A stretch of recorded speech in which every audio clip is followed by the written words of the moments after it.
Parade ground को smart city Kanpur के तर्ज पर किया जाएगा विकसित। नगर निगम ने परेड मैदान में लगने वाली दुकानों को हटाने का जारी किया फरमान।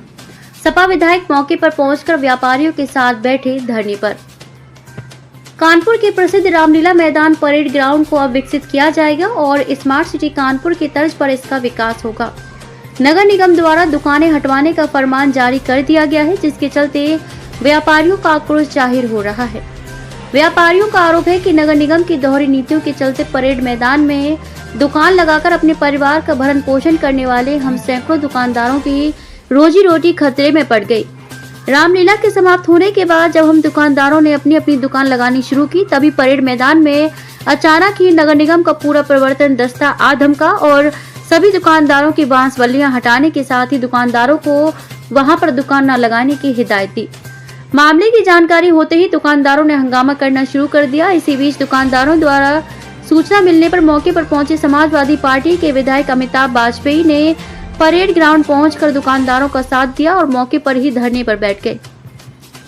विधायक अमिताभ वाजपेयी का कहना था कि परेड मैदान पर 50 वर्षों से दुकानदार अपनी दुकानें लगाकर अपने परिवार का भरण पोषण कर रहे हैं।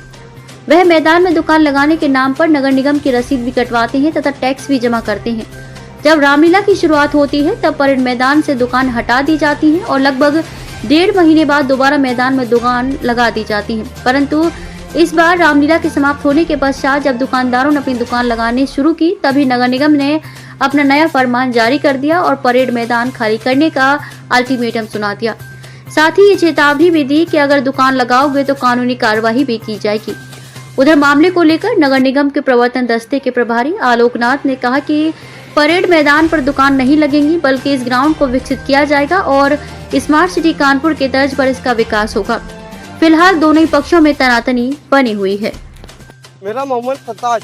क्या समस्या है?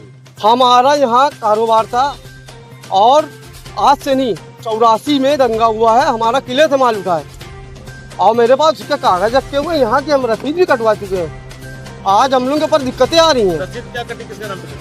यहाँ वो क्या नाम है, नगर निगम से 4 आने की कटी है, फिर 1 रुपए कटी है, फिर 2 रुपए की हुई, उसके बाद तयबाजारी हो गई खत्म। क्या समस्या आ रही है? समस्या ये हो रही भैया, दुकान लग उसके बाद जो है अब हम लोग को लगाने नहीं दिया जा रहा।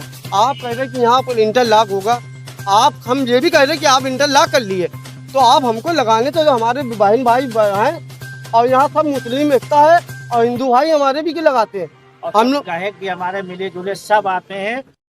मेरा नाम बाबू हैगा। बाबू जी, किस चीज की दुकान थी आपकी? ये पुराने कपड़े की दुकान है यहाँ पे। तो क्या समस्या आ रही है? समस्या ये है कि यहाँ पे दुकानदार को जो है तंग किया जा रहा है। यहाँ दुकानें जो है लगाने के लिए सोच रहे हैं, यहाँ लगाने नहीं दे रहे हैं। हम लोग को जो है बाप दादाओं से दुकानें लगती चली आ रही हैं।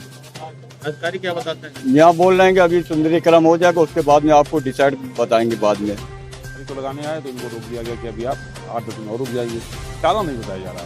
हम खुद मौके पर आए, हमने अधिकारियों से कारण जानना चाहा है क्यों लगने दे, तो भी कारण नहीं बता रहा। कहना ये साजिश की बुआ रही, कोई गरीब दुकानदारों को जानने की साजिश है, ऐसा महसूस हो रहा है। तो इसलिए हम लोग बैठे हैं, अधिकारी अभी कुछ बता नहीं पा रहे हैं। हम लोग जानना चाहते हैं आखिर गरीब को दुकानदार को दुकान क्यों नहीं लगाने देंगे। दुकानें आज से नहीं लग रही, अंग्रेजी जमाने से लगती चली आ रही हैं। गरीब दुकानदार है, गरीब खरीदार है और चावल मालूम पड़े तो आगे की रणनीति तय हो। लेकिन फिलहाल हम बैठे हैं, इंतजार कर रहे हैं कि अधिकारियों का कोई ठोस जवाब आ गया कि दुकानदारों को दुकान क्या जवाब देगा अधिकारी? कुछ नहीं, अभी तो कह रहे हैं हमको पता ही नहीं, कह रहे बस रोका गया, पता कुछ नहीं। लगभग कितने दुकानदारों के यहाँ दुकान लगती है? कम से कम लगता है 800 से 1000 दुकानदार होंगे। छोटे दुकानदार हैं, जमीन पे लगाते हैं। इस पार्क में कोई पक्का निर्माण नहीं है, पक्का कब्जा नहीं किसी दुकानदार का। इधर रोज बल्ली गाड़ते हैं बांस और दुकान लगाते हैं, रोज शाम को ठेले पे लेके अपना सामान चले जाते हैं। तो इसका कारण हमको समझ में नहीं आ रहा है आखिर नियत क्या है शासन प्रशासन की।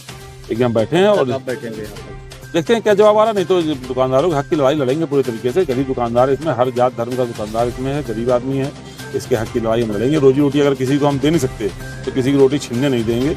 इसका इंतजाम हम लोग करेंगे। लड़ाई का जो परिणाम होगा उस लड़ाई को अंतिम मुकाम तक लड़ेंगे।